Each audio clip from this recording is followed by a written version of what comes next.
Hey there, good evening, and thank you all for joining us for our True Talk Thursday podcast, the platform that encourages a thought-provoking conversation about topics centered around education. This is the fifth episode within our assessment series, and tonight we're focusing on how we measure SEL. What's so neat about this podcast is that you'll hear opinions, experiences, research, and ideas from various perspectives, but I do want to remind you all that the views and opinions expressed tonight do not necessarily reflect that of ALAS or NABZ. Now, driving the conversation tonight, we do have the Executive Director of ALAS, Maria Armstrong, and the Executive Director of NABZ, ATIBA-WEZA. Now, don't forget, if you like what you hear and want to learn more about other topics within the realm of education, then subscribe below or tune in every Thursday at 7 p.m. And before I do turn to Maria and Atiba, from everyone here at ALAS, we hope you have a happy and healthy holiday. Take care. Thanks, Francois. So, first of all, my co-host Atiba will be joining us. He's having a little bit of technical difficulties that Francois will work out with him on the back end. So, but I do want to start out by saying hello to Dr. John Eiler. John is a widely recognized expert on topics of equity, educational reform, and educational psychology. And I got to tell you, I have been looking forward to this conversation. He works with executive leadership teams across the nation on how to implement and integrate coherent systems of support and lead adaptive change around perception and mindset, topics that we've been talking about for the last few weeks. He has taught and held various leadership positions in K-12 education, and he has taught courses in educational psychology at the University of Southern California, USC, in LA. Currently, though, John serves as a technical assistance provider for California's State Performance Plan Technical Assistant Project. And that's a project that's focused on reducing disproportionality in education, something we are all familiar with. And a consultant to the California System Improvement Leads Project. And that's a project that's focused on improving the outcomes for our marginalized students. Additionally, he serves as the CEO for Collaborative Learning Solutions. And that's a leading improvement partner for LEAs across the nation. You know, John, tonight's title of the podcast is, how do we measure SEL in our students? So first of all, I just want to say thank you for, taking the time to be with us tonight. And I'm going to just get us rolling because this is a conversation. And we're going to talk about the stuff we love to talk about. And that is, how can we get better at doing what kids need, right? And so the first question I have for you is, so how does SEL assessment, what does that assessment even look like? First, I just want to say thank you for asking me to be part of this and engaging in a conversation with you. It's an honor for me to see you in here virtually and also to kind of engage in this discussion with you.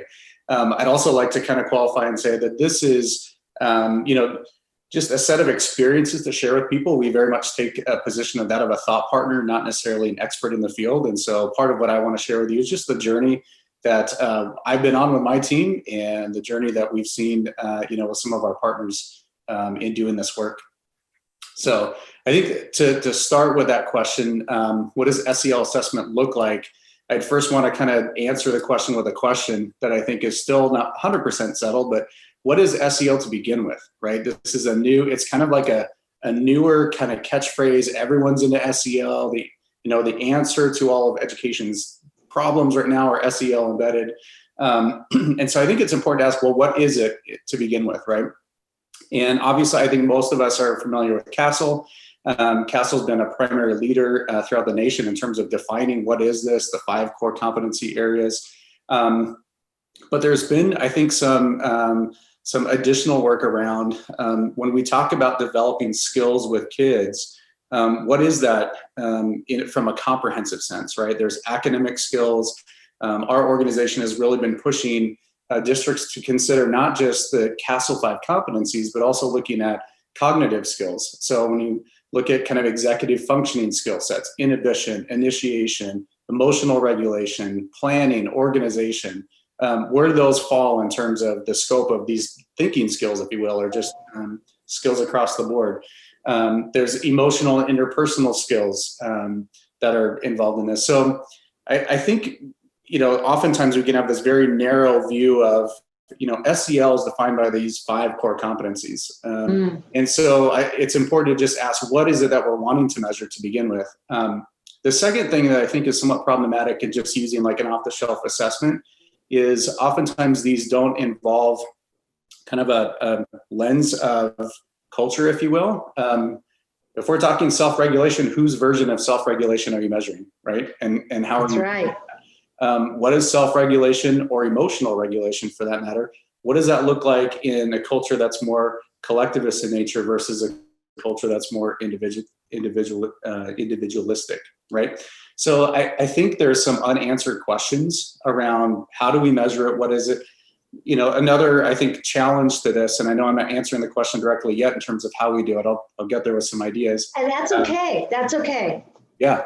The other piece to this is, these are skills that are not always taught explicitly. They can be taught explicitly, but think back to, when you learned empathy, for example. How old were you? When was the first time you learned empathy? It wasn't like a point in time, I was, 3 years old and it was in this event or at this experience that I had. These are skills that are really developed over time through interaction, through relationship, and they're learned implicitly, right? For the most part. And so what we're looking at doing is in education, we're teaching these explicitly. And then we have this mindset of like, teach, assess, teach, assess, teach, assess. And I'm not fully convinced that these competencies are developed and assessed in that manner, right? So I think those are some of the problems or some of the challenges with that. I say that to say that there's still a bunch of really great tools that would give us feedback in terms of how kids are showing up with the use of some of these competencies. Many of them are rating skills. Some are observational in nature, but I think there's on the CASEL website, there is a link there to a set of assessment tools and protocols and each of them have a kind of a different subset of these skills that I'm talking about that they measure. So I think there's a lot of great tools we can use in more of a formative sense. One of the things I would encourage districts and leaders to look at is, using tools that are more strengths oriented as opposed to deficit oriented. And I think it's a good kind of buffer and protective factor, if you will, from an equity perspective that I'll just use DESA as an example, the Devereaux tool that's listed on CASEL's site. I'm familiar with the tool, but it's very much from a strength perspective in terms of let's rate the extent to which kids use these skills and these behaviors. And then it says, okay, well, these are skills yet to be developed versus, here's a set of things the kid isn't doing right yet. And we need to, increase those. So I think those are just some considerations. One is, what is it that you're interested in looking at and measuring and monitoring over time?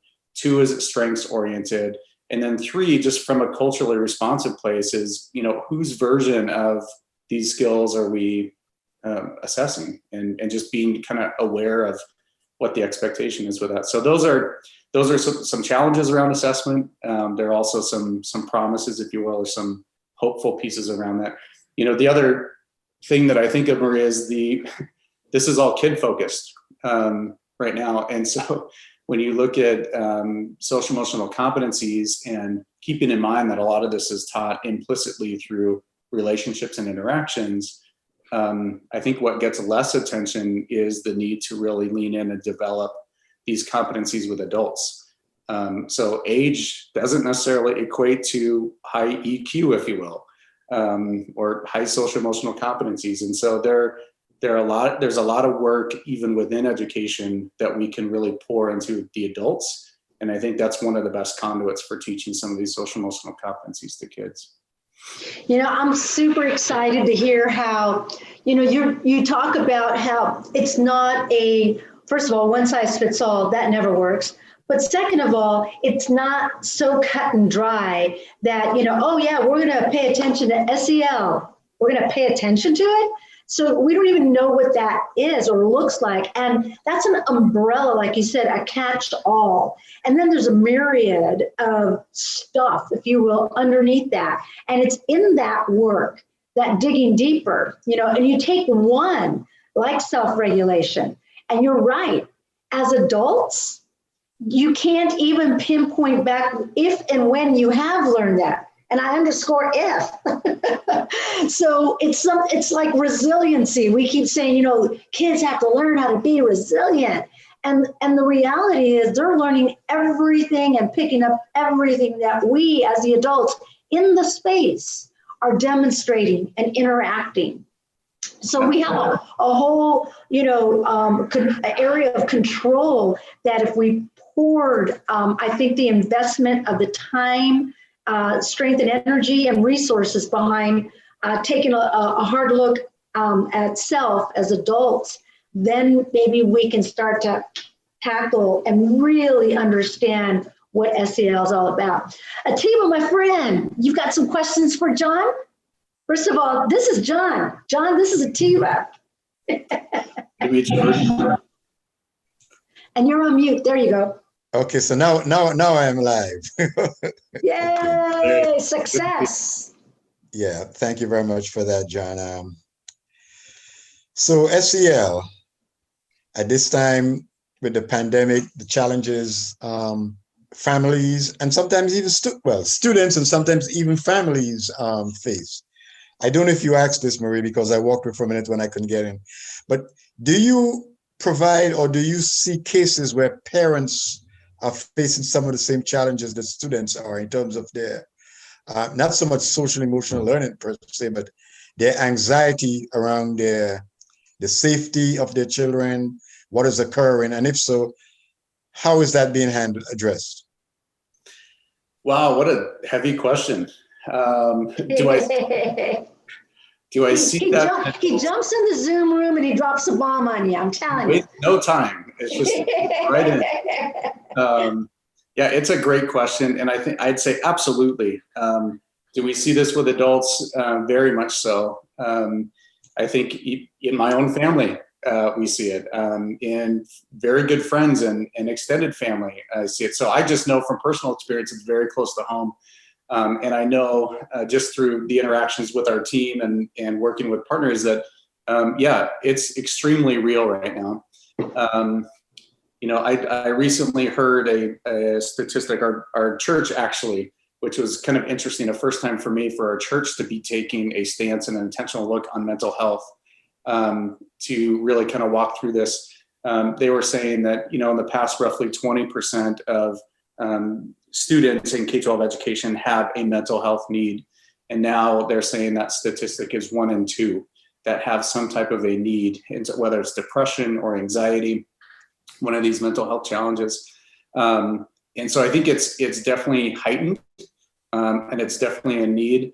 I think the challenge right now is when you look at screening systems in education or screening measures, teachers are a major component of that. So teachers see kids every single day for hours upon hours every single day. And so those are the people who are most apt to see behavior changes, to see mood changes, to see kids withdrawing or disengaging socially. And they're a great source of screening, if you will, for looking at behavioral changes in kids who might need help. Without those touch points, or even virtually, it's hard to really feel and sense where people are at and where kids are at, just the connection piece. I think we're at a loss right now with trying to identify which kids are really in need of support and how do we support them, let alone their families. So I think it's absolutely real. It's extremely challenging. I think, excuse me, just given this virtual environment. Yeah, and it's tough. Maybe one of the pieces I think we could do is just creating more awareness for parents around this. If teachers aren't there, or school officials aren't there to be able to interact with kids to see some of these sides, what can parents look for? Just behavioral health 101 in terms of some of the signs. My own kid's school had, it was an organization, I think it's called Not My Kid. And it was basically just this introductory training for parents on what are some of the look fors, what are the signs to be aware of. with your kids and where to then plug them in for help and support. So that's maybe one quick, easier way, if you will, to focus on parents and just helping to identify some of these signs. I love the fact that you integrated how the community has stepped up as well, because we all know that for a long, long time, the weight of carrying it all by, quote, ourselves in the education realm has, it's a heavy load. So with that, we're going to come right back. We're going to take a quick break and we'll get back into probably not so many heavy questions from ATIBA. No, I'm kidding. Hey there, and don't forget, if you like what you hear and want to gain some more insight into what school districts are facing now, then tune in every Thursday at 7 p.m. or subscribe below. We thank you for joining us, and we look forward to seeing you next week. Have a great night.